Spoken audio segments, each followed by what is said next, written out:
Viewers, welcome back in this new session.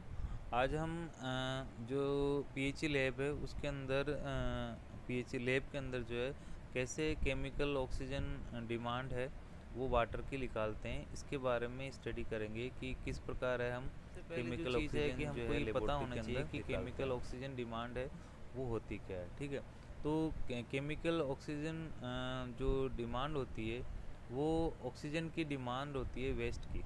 ठीक है, कि जो ऑक्सीजन जो है आपके जो वेस्ट है, ठीक है, जितने भी वेस्ट है उसको ऑक्सीडाइज होने के लिए उसको कितनी ऑक्सीजन की मात्रा की आवश्यकता होगी। ठीक है, इसके अंदर जो ऑक्सीडाइजन जब वो कोई भी मटेरियल होंगे तो जो वेस्ट है वो कार्बन डाइऑक्साइड और वाटर के अंदर कन्वर्ट हो गए, यानी कि आप इसको हम इस प्रकार भी कह सकते हैं कि amount of oxygen need to oxidise a material which convert into carbon dioxide and water is called chemical oxygen demand. ठीक है, तो ये अमाउंट है ऑक्सीजन की मात्रा है। तो ये जो टेस्ट है ये बेस्ट है ऑर्गेनिक कंपाउंड जो है वो कंपाउंड है वो इसके अंदर कहाँ जो स्टेबलाइज होते हैं, साथ ही साथ के अंदर इसके अंदर जो है स्ट्रॉन्ग जो ऑक्सीडाइज एजेंट होते हैं उसकी सहायता से ये क्या करते हैं, ऑर्गेनिक मैटर को हम क्या करते हैं, ऑक्सीडाइज करते हैं। तो ऑक्सीडाइज जैसे ऑर्गेनिक मैटर ऑक्सीडाइजिंग एजेंट, और ये आपके कार्बन डाइऑक्साइड और वाटर के अंदर कन्वर्ट होते हैं। ठीक है, तो इसके अंदर जैसे भी बताया था मैंने अभी कि जो ऑर्गेनिक मैटर है वो कार्बन डाइऑक्साइड और वाटर के अंदर कन्वर्ट हो जाते हैं। ठीक है, चाहे वो आपके जो मटेरियल है वो आपके बायोलॉजिकली आपके एक्टिव हो या नहीं हो। फॉर एग्जांपल है कि बायोडिग्रेडेबल हो या नहीं हो, जैसे ग्लूकोज है और लिग्निन है। ग्लूकोज है वो बायोलॉजिकली आपके ऑक्सीडाइज है, लेकिन लिग्निन जो है वो बायोलॉजिकली आपके इनर्ट है। लेकिन ये दोनों ही जो है मटेरियल जो है वो ऑक्सीडाइज एजेंट द्वारा क्या होते हैं, आपके ऑक्सीडाइज हो जाते हैं। ठीक है, तो इस दोनों को ऑक्सीडाइज होने के लिए ऑक्सीजन की आवश्यकता। तो ये जो है सीओडी है वो डिफ्रेंशिएट नहीं कर पाता है कि कौन सा बायोलॉजिकली और कौन सा बायोलॉजिकल नहीं है। ठीक है, तो इसलिए क्या है, जनरली सीओडी की वैल्यू जो होती है वो बीओडी से हायर होती है क्योंकि ये डिफ्रेंशिएट नहीं कर सकता है। ठीक है, जो चीफ लिमिटेशन होती है सीओडी टेस्ट की है कि ये मैंने अभी बता दिया कि डिफ्रेंशिएशन नहीं करता ये। ठीक है, और इसका एडवांटेज इसका एक यही है कि ये जो है बीओडी के मुकाबले इसमें 5 डे लगते हैं, ये आपके 2-3 घंटे के अंदर हम किसी भी जो है वाटर की है या वेस्ट वाटर की जो है हम बीओडी सीओडी निकाल सकते हैं। सीओडी की इम्पोर्टेंस ही क्या है कि ये एक तो क्या है कि हम अगर अपन को ऑर्गेनिक पोल्यूटेंट के बारे में पता करना हो तो हम वो रेपिडली सीओडी से पता कर सकते हैं। ठीक है, इसके साथ साथ के अंदर जो है म्यूनसिपल और इंडस्ट्री वेस्ट वाटर है। ठीक है, उसके अंदर ट्रीटमेंट की इफ़िशियंसी को निकालने का भी ये क्विक प्रोसेसर है। ठीक है, इसके साथ में सीओडी हम निकाल लेंगे तो पावर प्लांट ऑपरेशन है, केमिकल मैन्युफैक्चरिंग प्रोसेस है, लॉन्ड्री है, पल्प्स एंड पेपर वगैरह है, एनवायरमेंटल स्टडी है, इनके अंदर भी जो है ये काफ़ी सीओडी मदद करती है। ठीक है, इसके साथ साथ के अंदर जो है बीओडी और सीओडी का रेशियो जो होता है वो बायोडिग्रेडेबिलिटी को शो करता है कि कौन सा मटेरियल ऑर्गेनिक मटेरियल जो है वो बायोडिग्रेडेबल है या नहीं। अगर बीओडी टू सीओडी का रेशियो अगर 0.8 या उससे ज़्यादा होगा, इसका मतलब ये है कि वो जो मटेरियल है जो वेस्ट है वो बायोडिग्रेडेबल है। ठीक है, तो इससे हम जो है हम बायोलॉजिकल ट्रीटमेंट उसको दे सकते हैं। ठीक है, इसके साथ में कई बार क्या होता है सीओडी को जो है हम टीओसी से भी रिलेटेड कर देते हैं। ठीक है, तो इस प्रकार जो है ये हमारी बीओडी है, सॉरी सीओडी है, वो क्या काम आती है वो हमने डिटेल से स्टडी किया। ठीक है, तो जनरली जो डोमेस्टिक है जो and some industry waste water की है, सीओडी जो है जनरली जो है वो आपके बीओडी के लगभग 2.5 गुना होती है। ठीक है, इसका मतलब है कि सीओडी की वैल्यू जो है आपकी बीओडी की एस्टिमेट की उससे 2.5 गुना होती है। ठीक है, अपने की इसकी थ्योरी क्या है कि अपने जो सीओडी है वो कैसे निकालेंगे। तो सिंपल है कि इसके अंदर मेन है कि अपने जो आपके पोटेशियम डाइक्रोमेट है या पोटेशियम परमैंगनेट है, ये ऑक्सीडाइज एजेंट होता है जिससे हम टाइट्रेट करते हैं।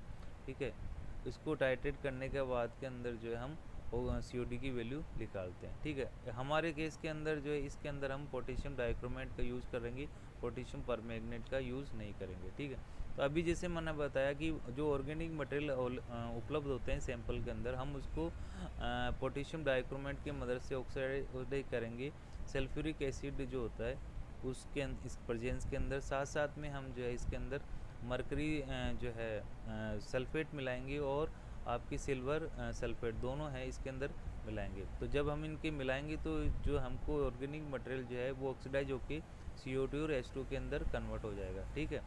तो जो अपन फिर जो सैंपल है इसको जो है कि कितनी पोटेशियम डाइक्रोमेट की मात्रा कितनी यूज़ की है सल्फ्यूरिक एसिड मीडियम के अंदर जो है, तो एक्सेस पोटेशियम डाइक्रोमेट जो है हम उसको हम निकाल लेंगे टाइट्रेशन मेथड के द्वारा, ठीक है। इसको जो है हमको जो एक्सेस डाइक्रोमेट जो है उसको निकालने के लिए हमको क्या करना है कि जो आपके टाइटेंट है वो हमको फेरस अमोनियम सल्फेट का यूज़ करना है, और इसके अंदर इंडिकेटर जो यूज़ करेंगे वो फेरॉन इंडिकेटर यूज़ करेंगे, ठीक है। तो डाइक्रोमेट कितना कंज्यूम हो रहा है वो हमको बताएगा कि हमने कितनी ऑक्सीजन है वो कंज्यूम की है, और उस ऑक्सीजन की सहायता से हम जो है उस मटेरियल की या उस वेस्ट की जो है हम COD निकालेंगे, ठीक। तो इसके लिए हमें अपार्टस सेम है, बट इसमें डिफरेंस ये है कि एक तो COD वायर्स यूज़ करेंगे और साथ में COD डाइजेस्टर का यूज़ करेंगे। बाकी के पिपेट ब्यूरेट वगैरह है जो हम जनरली टाइट्रेशन के यूज़ करते हैं वही काम में आती है।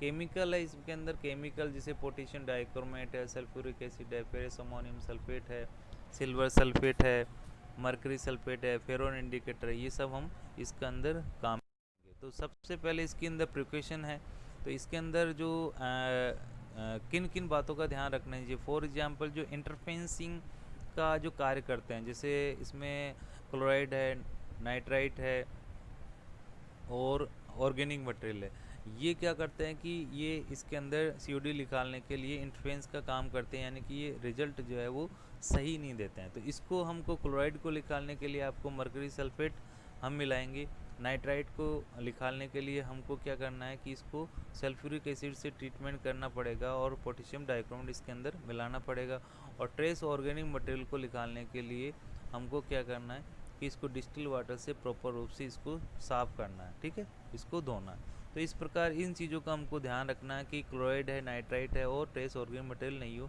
जिससे हमको फॉल्स रीडिंग नहीं मिले।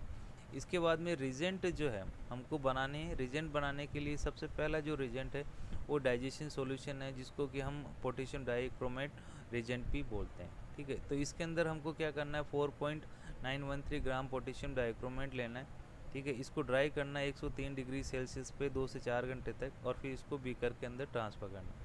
फिर हमको क्या करना है कि 33.3 ग्राम जो है मर्करी सल्फेट लेना है और इसको सेम जो है उसी बीकर के अंदर डालना है। फिर इसके बाद में हमको क्या करना है कि 167 ml है सल्फ्यूरिक एसिड आपको लेना है, ठीक है, और इसको भी इस बीकर के अंदर ट्रांसफ़र करना है, और जिससे ट्रांसफ़र करने के बाद में क्या करना है इसको कूल करना है, क्योंकि इसका टेम्परेचर बढ़ जाता है, और रूम टेम्परेचर के अंदर कूल करना, ठीक है। इन सब को यानी कि सल्फ्यूरिक एसिड आपने लिया, मर्करी सल्फेट लिया और पोटेशियम डाइऑक्साइड, इन सब को मिलाने के बाद के अंदर क्या करना आपको, इसका जो वॉल्यूम है वॉल्यूम आपको 1000 ml उसके करना। तो इस प्रकार हमको जो स्टैंडर्ड पोटेशियम डाइक्रोमेट सॉल्यूशन है वो डाइजेशन के लिए हमको मिल गया है, ठीक है। फिर इसके बाद में हमको सल्फ्यूरिक एसिड रिजेंट बनाना है, जो कि कैटालिस्टिक सॉल्यूशन का भी कार्य करता है। इसमें सिल्वर सल्फेट है वो 5.5 ग्राम लेना है, और इसको जो है क्लीन बीकर के अंदर लेना है 1000 ml वाले के अंदर, और फिर इसके अंदर जो आपके 5.5 ग्राम सिल्वर सल्फेट है इसके अंदर जो है हमको 500 ml जो है कंसनट्रेटेड सल्फ्यूरिक एसिड है वो आपको मिलाना है, और इसको जो है 24 आवर तक जो है क्या करना है, इसको अलाउ करना है कि ये शांत रहे, इसको स्टैंड अप करना है, ठीक है। वो जो मिलेगा वो हमको सल्फ्यूरिक एसिड रिजेंट इससे मिलेगा। फिर इसके बाद में हमको standard ammonium ferrous ammonium sulphate solution बनाना है। इसमें 39.2 ग्राम का जो फेरस अमोनियम सल्फेट है क्रिस्टल है उसको लेना है, और इसको डिज़ोल्व करना है डिस्टिल वाटर के अंदर, ठीक है। डिस्टिल वाटर के अंदर डिज़ोल्व करने के बाद में जो है इसको 1000 ml फ्लास्क के अंदर लेना है। फ्लास्क में लेने के बाद में इसका वॉल्यूम भी जो है आपको 1000 ml, ठीक है। तो ये अपन ने जो है डिफरेंट टाइप्स के रिजेंट है वो COD निकालने के लिए बना लिए हैं। अब क्या करना है अपन को कि सैंपल प्रोसीजर है कि अपन सैंपल का जो है टेस्टिंग कैसे करेंगे। तो सबसे पहले हमको क्या करना है कि हमको 3 जो है सीओडी वायल लेनी है, ठीक है, वायल्स लेनी है, यानी कि वायल्स को हम सिंपल कह सकते हैं कि फ्लास्क के लेने हैं, ठीक है, या बोटल्स लेनी है। 2 तो सैंपल के लिए होगी और 1 ब्लैंक के लिए वायल्स होगी, ठीक है। इन वायल के अंदर जो है हमको सबसे पहले 2.5 ml जो सैंपल है वो आपको डालना है 2 के अंदर, और बाकी 1 के अंदर जो है आपको डिस्टिल वाटर मिलाना, ठीक है। फिर इसके अंदर जो है आपको 1.5 ml जो है हर एक के अंदर जो है आपको पोटेशियम डाइक्रोमेट एजेंट इसके अंदर मिलाना है। फिर इसके बाद में इसको 3.5 ml सल्फ्यूरिक एसिड रिजेंट है उसके अंदर मिलाना है, ठीक है। अब आपने जब ये पोटेशियम डाइक्रोमेट मिला दिया और सल्फ्यूरिक एसिड मिला दिया इसके अंदर, तो अब जो है इनकी रिएक्शन होगी, तो इससे क्या कि जो सीओडी वायल्स होती है वो अब हॉट हो चुकी होती है। इस जो वायल्स होती है इसको हम क्या करेंगे कि ये ब्लॉक डाइजेस्टर होता है, सीओडी डाइजेस्टर होता है, उसको 150 डिग्री सेंटीग्रेड पर 2 आवर तक इसको हम रखेंगे, ठीक है। और रखने के बाद में इसको हम क्या करेंगे कि 2 आवर रखने के बाद में जो ब्लॉक डाइजेस्टर है वो ऑटोमेटिकली स्विच ऑफ हो जाएगा, और होने के बाद में इसको हम रूम टेम्परेचर पे कूल करेंगे, ठीक है। कूल करने के बाद में हम फिर क्या करेंगे, इस जो अपन को सॉल्यूशन जो मिलता है उसको हम क्या करेंगे, फेरस अमोनियम सल्फेट की सहायता से हम क्या करेंगे, टाइट्रेट करेंगे, ठीक है। तो इसके लिए आपको ये फेरस अमोनियम जो सल्फेट है वो आपको ब्यूरेट के अंदर लेना है, टाइट्रेशन शुरू करना है। और इसके अंदर जो फेरोन इंडिकेटर हम काम कर यूज़ में लेना है कि 1-2 बूंदे जो है आपको फेरन इंडिकेटर के जो सॉल्यूशन के अंदर डालना है। जो ही आप फेरन इंडिकेटर डालेंगे तो वो ग्रीन जो कलर है, ब्लूइश ग्रीन कलर है, उसके अंदर अपेयर हो जाएगा। तो इसको रिमूव करना आपको फेरस अमोनियम सल्फेट की सहायता से। जब आप टाइट्रेट करेंगे तो ये ग्रीन कलर जो है वो आपके ब्राउन कलर के अंदर कन्वर्ट हो जाएगा, और जो आपके सॉल्यूशन फेरस अमोनियम सल्फेट की कितनी क्वांटिटी यूज़ की वो आपको इस एंड पॉइंट के ऊपर जो आपको इसकी नोट करनी है, ठीक है। तो इस प्रकार ये अपने ले लिया। इसी तरह से आपको जो है आपको ब्लैंक जो है, ठीक है, उसकी भी क्या करनी है, सेम तरीके से आपको क्या करनी है, टाइट्रेशन करनी है। और टाइट्रेशन करने के बाद में उसकी जो रीडिंग आएगी वो रीडिंग भी आपको फेरस अमोनियम सल्फेट की नोट करनी। तो ये फ्लो चार्ट है जो कि मैंने इसके अंदर बता रखा आपको कि कैसे किया। जैसे सेम चीज़ है कि आपको 2.5 ml आपको वाटर है लेना है, इसके अंदर आपको जो है जो है डिस्टिल वाटर मिलाना है, फिर पोटेशियम डाइक्रोमेट मिलाना है, इस तरह से करना है, ठीक है। अब ये जैसे अपन ने ले लिया ब्लैंक के अंदर, आपको वॉल्यूम आपने 2.5 ml सैंपल लिया है, इसकी इनिशियल रीडिंग, फाइनल रीडिंग, और फिर इसके अंदर ये। तो देखिए ब्लैंक की रीडिंग अब 13.5 आ रही है, और सैंपल 1 और सैंपल 2 की 12.9 और 12.9 आ रही है। तो इसके अंदर वैसे है कि जैसे ब्यूरेट के अंदर अपन ने फेरस अमोनियम सल्फेट लिया था जब टाइट्रेट करते हैं, पिपेट के अंदर सैंपल लिया था जो कि अपने फ्लास्क के अंदर डाला था, उसके अंदर इंडिकेटर फेरोन इंडिकेटर है, और अपेरेंस जो है इसके जो है रेडिश ब्राउन जो कलर है वो उसके अंदर बनेगा, ठीक है। तो इस कैलकुलेशन हम करेंगे। कैलकुलेशन करने के लिए ब्लैंक के जो है उसकी रीडिंग आपके जो है 13.5 आई, और सैंपल जो है उसकी 12.9 ml इसकी आई, ठीक है। तो इसकी नॉर्मलिटी जो है फेरस अमोनियम सल्फेट की जो 0.1 है, ठीक है। तो इसके अंदर जो है वॉल्यूम लिया आपने 2.5 ml लिया, तो इसकी ऑक्सीजन डिमांड के लिए क्या करेंगे अपन, ब्लैंक और जो सैंपल की जो अपन फेरस अमोनियम सल्फेट की जो क्वांटिटी है उसमें से अपन क्या करेंगे, इसको घटाएंगे। घटाने के बाद के अंदर इसकी नॉर्मलिटी से हम इसको गुणा करेंगे, ठीक है। और साथ ही साथ के अंदर जो है हम इसके वॉल्यूम है उसके अंदर डिवाइड कर देंगे, ठीक है।